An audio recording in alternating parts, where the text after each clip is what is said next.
அதனால்தான் அல்லாஹ் இதை நமக்கு அறிவுரையாக குறிப்பிடுகிறான். யா அய்யுஹல்லதீன ஆமனு, நம்பிக்கை கொண்டவர்களே, இத்தகுல்லாஹ ஹக்க துகாத்தி, அல்லாஹ்வை அஞ்ச வேண்டிய முறைப்படி அஞ்சுங்கள். வெறுமனே நான் அல்லாஹ்விற்கு பயப்படுகிறேன் என்று ஒற்றை வார்த்தையில் சொன்னால் போதாது.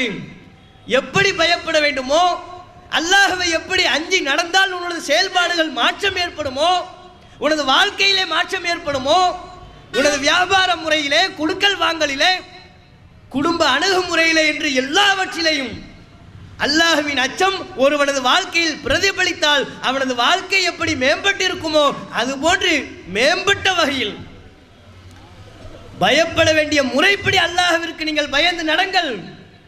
அதற்கு பிறகு அல்லாஹ் குறிப்பிடுகிறான், வலா தமூத்துன்ன இல்லா வஅன்தும் முஸ்லிமூன், நீங்கள் முஸ்லிம்களாகவே தவிர மரணித்து விடாதீர்கள்.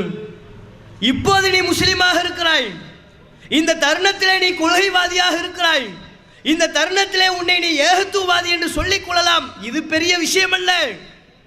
அல்லாஹ் நமக்கு அறிவுறுத்துகிறான், அத்தனை முஸ்லிம்களுக்கும் அல்லாஹ் அறிவுறுத்துகிறான், இப்போது நீ முஸ்லிமாக இருக்கின்றாயே, இந்த நிலையிலேயே நீ மரணிக்க வேண்டும், அதில் உன்னுடைய கவனத்தை செலுத்திவிடு. வலா தமூத்துன்ன இல்லா வஅன்தும் முஸ்லிமூன், நீ முஸ்லிம்களாகவே தவிர மரணித்து விடாதீர்கள். இறுதி மூச்சு வரை இப்போது நீ கொண்டிருக்கிற இறை நம்பிக்கையை கொண்டிருக்க வேண்டும். மரணிக்கும் போதும் இந்த கொள்கை உனது உள்ளத்திலே தாங்கியவனாக நீ மரணிக்க வேண்டும்.